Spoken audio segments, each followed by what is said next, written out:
Mi suegra me escaneó de pies a cabeza como si fuera un producto en oferta y dijo, bueno, al menos es simpático, porque millonario no parece.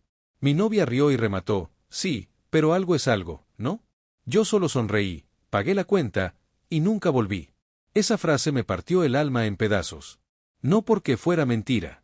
Era cierto que no parecía millonario, porque no lo era.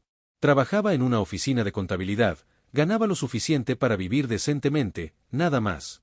Pero la forma en que me evaluó, como si fuera ganado en subasta, me hizo sentir como basura. Y lo peor fue la risa de María. No una risa incómoda, no. Una risa genuina, divertida. Como si mi humillación fuera entretenida. Pero déjenme contarles cómo llegamos a ese momento. Llevaba 2 años con María. La conocí en una capacitación de trabajo y me enamoré perdidamente. Era hermosa, inteligente, tenía esa seguridad que yo nunca tuve. Venía de una familia de clase media alta, mientras que yo crecí en un barrio obrero. Mi papá era mecánico, mi mamá limpiaba casas. Me costó mucho llegar donde estaba. La familia de María vivía en una zona residencial bonita. Su papá tenía un negocio de repuestos, su mamá era profesora en colegio privado. Y estaba su hermana mayor, casada con un arquitecto exitoso que se había vuelto el modelo a seguir de la familia. Rodrigo, el arquitecto. Ese hombre era perfecto según ellos. Auto alemán último modelo, casa en el country, oficina propia con varios empleados. Cada vez que íbamos a reuniones familiares, alguien mencionaba a Rodrigo. Que si Rodrigo compró una casa nueva, que si Rodrigo se fue de vacaciones a Europa, que si Rodrigo esto, Rodrigo aquello. Y yo ahí, con mi Chevrolet del 2015 que mantenía impecable pero que claramente no era un BMW. Con mi departamento de un ambiente que pagaba religiosamente pero que no tenía vista al río. Con mi trabajo estable pero que no me permitía viajar por el mundo. Al principio no me molestaba. Entendía que las familias siempre tienen ese pariente exitoso del que todos hablan. Pero con el tiempo empecé a notar las indirectas. Comentarios sobre la ambición, sobre los planes a futuro, sobre lo importante que era progresar en la vida. María nunca me defendía. Peor aún, a veces se sumaba a los comentarios. Sutilmente, pero se sumaba.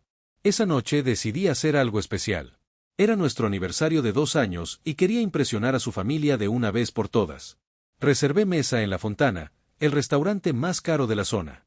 Me puse mi mejor traje, el único que tenía, y gasté todos mis ahorros del mes para esa cena. Llegamos y la mesa ya estaba lista. Sus padres, su hermana con Rodrigo, y nosotros. El lugar era elegante, con manteles blancos y copas de cristal. Me sentía como un impostor, pero estaba decidido a demostrar que podía estar a la altura. La cena comenzó bien.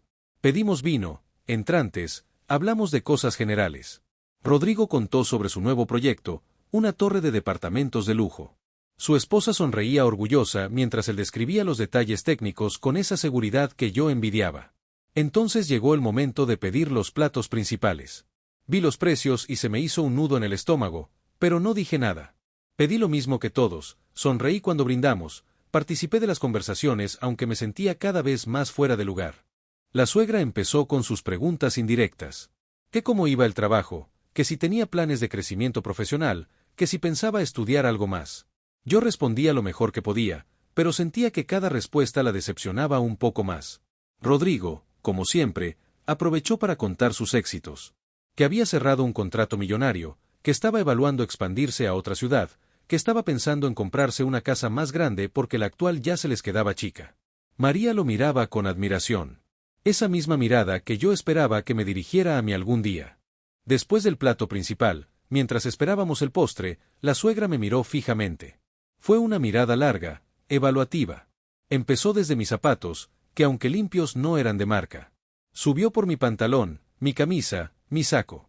Se detuvo en mi reloj, un Casio que había comprado en oferta. Finalmente llegó a mi cara. Y ahí soltó la bomba. Bueno, al menos es simpático, porque millonario no parece. El silencio en la mesa fue sepulcral por un segundo. Yo sentí como si me hubiera dado una cachetada. Mi cara se puso roja, mis manos empezaron a temblar ligeramente. Miré a María. Esperando que dijera algo, que me defendiera, que le dijera a su madre que había sido cruel. En lugar de eso, se rió. Una risa clara, divertida. Sí, pero algo es algo, ¿no? Rodrigo sonrió incómodo. Sus suegros miraron hacia otro lado. Su hermana se quedó callada. Pero María siguió riéndose como si hubiera sido el chiste más gracioso del mundo. Yo solo sonreí. ¿Qué más podía hacer? ¿Levantar la voz? ¿Hacer una escena? No era mi estilo. Así que sonreí, pedí la cuenta, pagué los casi $200 que costó esa humillación, y me despedí educadamente. En el auto, María seguía de buen humor. Comentó lo rica que había estado la comida, lo lindo que era el restaurante, lo bien que la había pasado. Yo manejaba en silencio, sintiendo como algo se rompía dentro de mí con cada cuadra que pasaba. Esa noche no pude dormir.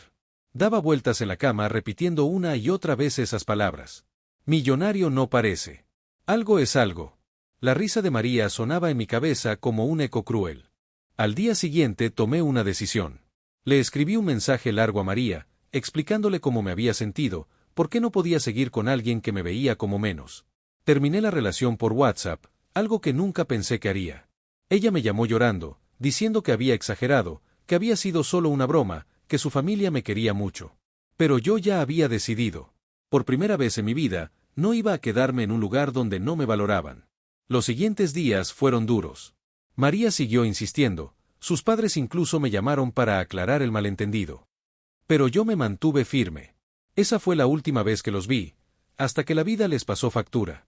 6 meses pasaron volando. Me enfoqué en mi trabajo, conseguí un ascenso pequeño pero significativo, empecé a salir con amigos que había descuidado por estar siempre disponible para María. Incluso conocí a Laura, una compañera del gimnasio que me hacía reír sin hacerme sentir menos. La vida había tomado un rumbo tranquilo y saludable. Ya no pensaba tanto en María ni en aquella noche humillante. Había aprendido a valorarme más, a no buscar la aprobación de personas que claramente no me respetaban. Pero la semana pasada, un martes por la noche, sonó mi teléfono. Era María. Al principio no iba a contestar. Había bloqueado su número meses atrás, pero aparentemente había conseguido uno nuevo. Algo me hizo atender. Tal vez la curiosidad, tal vez el presentimiento de que algo había pasado. Hola, soy yo, sollozaba del otro lado de la línea. Escuché su respiración entrecortada, el sonido de alguien que había estado llorando por horas. Mi primer instinto fue colgar, pero algo en su voz me detuvo. No era la María segura y burlona que conocía. Esta era una versión quebrada, desesperada. ¿Qué pasó, María? Necesito verte. Por favor. Ha pasado algo terrible con mi familia. Y ahí fue cuando me contó la bomba que cambió todo. Rodrigo nos dejó. Al principio no entendí. Rodrigo, ¿el arquitecto perfecto? ¿El ídolo de la familia? ¿El hombre que tenía todo lo que supuestamente yo nunca iba a tener? Se fue con su secretaria. Tiene 24 años. Sentí como si me hubieran golpeado el estómago, pero no de tristeza. Era una mezcla extraña de shock y una satisfacción que no me enorgullece admitir. El hombre perfecto, el que siempre me habían puesto como ejemplo, había resultado ser exactamente lo que yo nunca fui, un mentiroso. María siguió contándome entre lágrimas. Rodrigo llevaba meses engañando a su hermana. La secretaria era nueva en la oficina, recién graduada, con esa juventud que aparentemente él no pudo resistir. Había estado mintiendo sobre viajes de trabajo, cuando en realidad se escapaba con ella a hoteles. Su hermana se enteró de la peor manera posible. Rodrigo simplemente no llegó a casa una noche. Al día siguiente le envió un mensaje diciendo que había encontrado el amor verdadero y que se mudaba con Valentina, así se llamaba la chica. Imagínense la devastación. Su hermana, que había dejado su carrera para apoyar el imperio de Rodrigo, se quedó sola con 2 hijos pequeños y sin ingresos propios. Dependía completamente de él, y ahora se encontraba abandonada como un trapo viejo. Pero eso no era todo. Rodrigo, en un acto de crueldad que me sorprendió incluso a mí, había vaciado las cuentas conjuntas antes de irse. La casa del country estaba a su nombre, el auto también. Su hermana se había despertado un día siendo rica y al siguiente sin nada.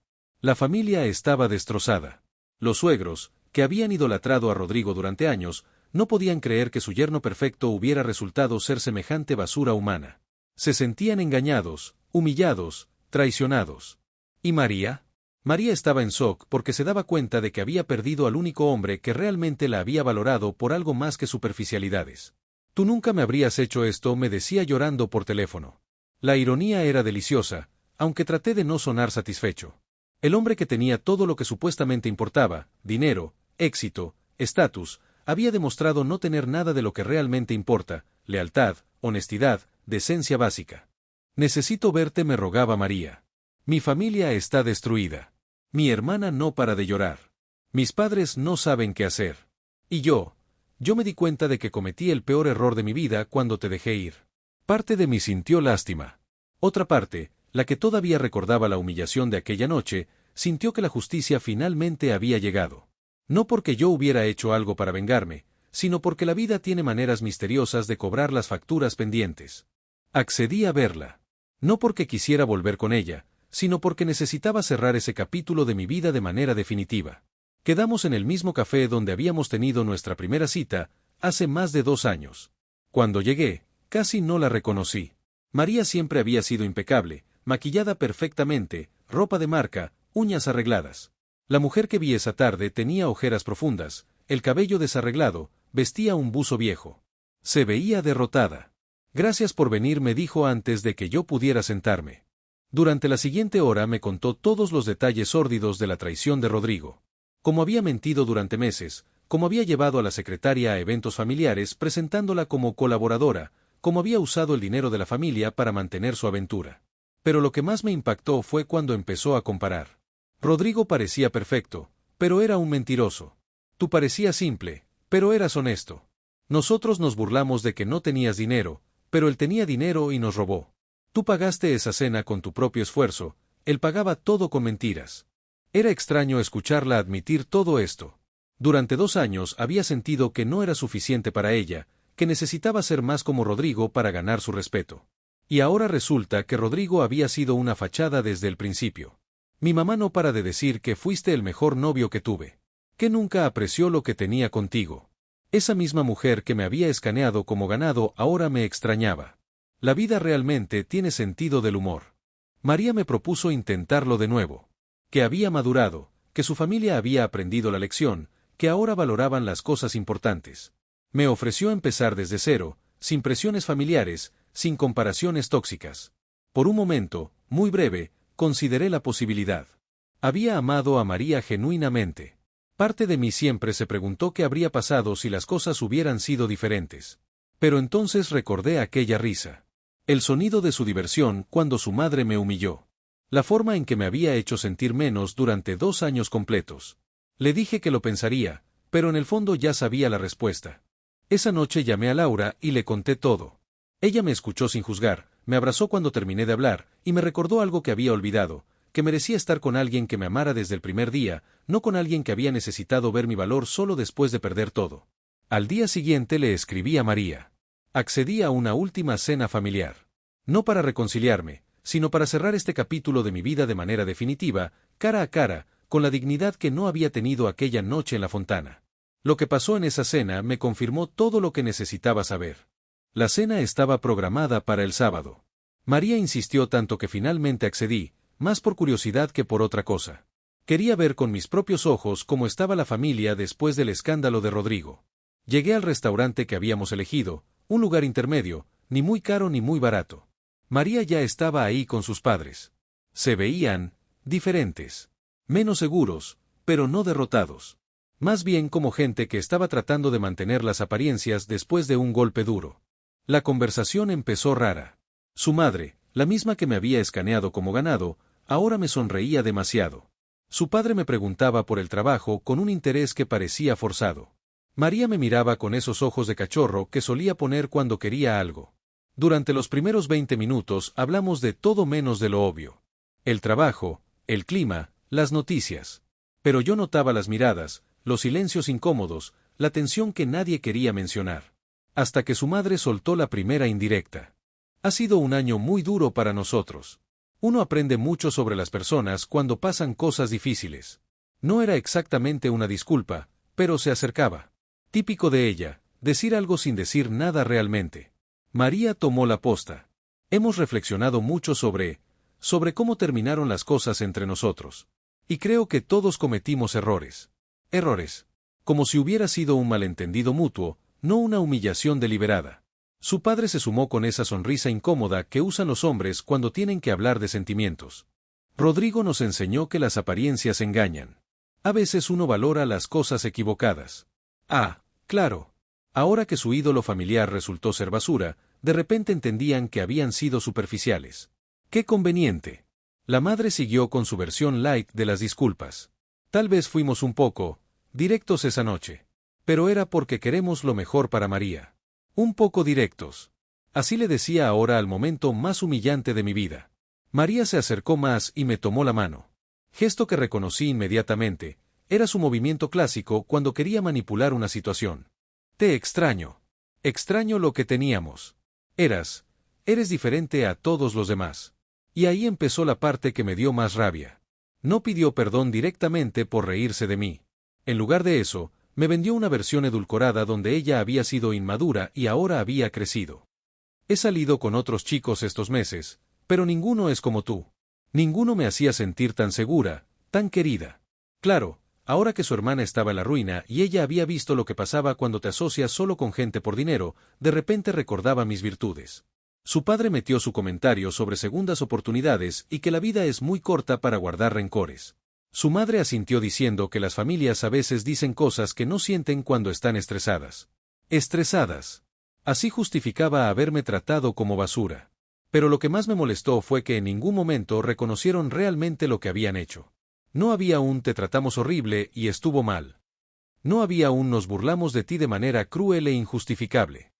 Era todo muy suave, muy indirecto, muy todos cometimos errores. María siguió con su discurso sobre segundas oportunidades y cómo había madurado. Me habló de terapia, mentira, la conocía, de reflexión personal, dudoso, de cómo ahora entendía lo que realmente importaba en una relación. Y yo me quedé ahí sentado, sintiendo una mezcla rara de satisfacción y asco. Satisfacción porque era obvio que me necesitaban más de lo que yo los necesitaba a ellos. Asco porque ni siquiera en la desesperación podían ser completamente honestos. La verdad es que parte de mí quería volver. María seguía siendo hermosa, seguía teniendo esa forma de hablar que me había enamorado. Y había algo seductor en la idea de ser el que perdona y vuelve como el héroe magnánimo. Pero entonces recordé algo que me dijo Laura la semana anterior: si alguien te respeta solo cuando te necesita, en realidad no te respeta. Le dije a María que lo iba a pensar. Que necesitaba tiempo para procesar todo. Mentira. Ya sabía mi respuesta, pero no tenía las agallas de decírselo ahí mismo, enfrente de sus padres. Pagamos la cuenta, cada uno la suya, cosa que noté que les molestó, y nos despedimos con abrazos incómodos y promesas de hablarnos pronto. Esa noche no pude dormir. No porque estuviera confundido sobre María, sino porque me di cuenta de algo que me avergonzaba. Una parte de mí había disfrutado verlos necesitándome. Una parte fea y vengativa había sentido satisfacción al ver a su madre siendo amable conmigo por conveniencia. Le escribí a María 3 días después. No un mensaje largo y explicativo como ella esperaba, sino algo corto y directo. He pensado mucho y no creo que sea buena idea intentarlo de nuevo. Te deseo lo mejor. Me llamó llorando. Me escribió mensajes largos. Sus padres hasta me mandaron un audio pidiendo que reconsiderara. Pero me mantuve firme, más que nada porque Laura me recordó algo importante: no puedes construir algo nuevo sobre una base podrida. ¿Saben qué fue lo más loco? 2 semanas después me enteré por un conocido en común que María ya estaba saliendo con el gerente del banco donde trabajaba. Un tipo de 45 años, divorciado, con auto del año. Aparentemente su reflexión profunda y su crecimiento personal habían durado exactamente el tiempo que tardó en encontrar otro candidato con estabilidad económica. Rodrigo, por cierto, ya cortó con la secretaria. Según el chisme, ella lo dejó por otro tipo que conoció en una discoteca, alguien más joven y con mejor auto. El hombre que había destruido una familia por una aventura ahora estaba solo, viviendo en un departamento alquilado, viendo cómo su exesposa había conseguido un trabajo y estaba saliendo adelante sin él. La justicia poética existe, pero no siempre llega como uno espera. Yo sigo con Laura. Ella sabe toda la historia y me conoció después, cuando ya había procesado todo. Me ama sin conocer la versión humillada de mí, lo cual es un alivio. A veces pienso en esa noche en la fontana y ya no me duele. Fue horrible en su momento, pero me enseñó algo valioso, que hay gente que solo te va a valorar cuando no te tiene, y esa no es gente con la que puedes construir algo real. Si esta historia te hizo reflexionar o te identificaste con alguna parte, no olvides suscribirte a Ecos de Historia para más relatos que nos pasan a todos. Dale like si crees que tomé la decisión correcta, y déjame un comentario contando si has vivido algo similar. ¿Conoces a alguien que haya sido juzgado por su situación económica? ¿Has visto familias que cambian de opinión solo cuando necesitan algo? Cuéntanos tu experiencia en los comentarios. Nos vemos en la próxima historia.